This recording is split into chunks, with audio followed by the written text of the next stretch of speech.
হ'ল আজি কাৰ বিৰোধী সমন্বয় সমিতি অসমৰ আহ্বান মৰ্মে ৰাজ্যজুৰি কাৰ বাতিল কৰাৰ দাবীত কাৰ বিৰোধী কাৰাবন্দীসকলক শীঘ্ৰে মুক্তি দিয়াৰ দাবীত আৰু ৰাজ্যত চলাই থকা সাম্প্ৰদায়িক ৰাজনীতি বন্ধ কৰাৰ দাবীত ইয়াৰ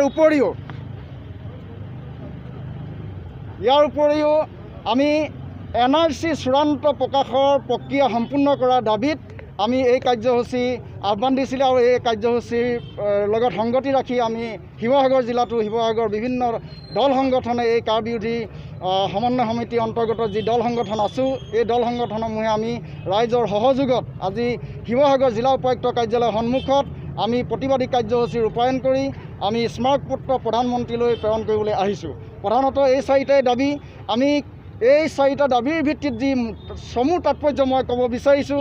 ইতিমধ্যে এই কাৰখনে আমাৰ অসমৰ যি ভাষা সংস্কৃতি অসমৰ যি জনগাঁথনি অসমৰ যি ৰাজনৈতিক আৰু অৰ্থনৈতিক ক্ষেত্ৰত যি বিৰূপ প্ৰভাৱ পৰিব বুলি যি আশংকা প্ৰকাশ কৰা হৈছে তাৰ কাৰণে আমি ইয়াৰ বিৰোধিতা কৰি আহিছোঁ। ইতিমধ্যে এই আইনখনে আমাৰ অসম চুক্তিক নস্যাৎ কৰিলে আৰু ইতিমধ্যে সদ্য প্ৰকাশিত যি NRC এই NRCখনক অৰ্থহীন কৰি পেলাইছে।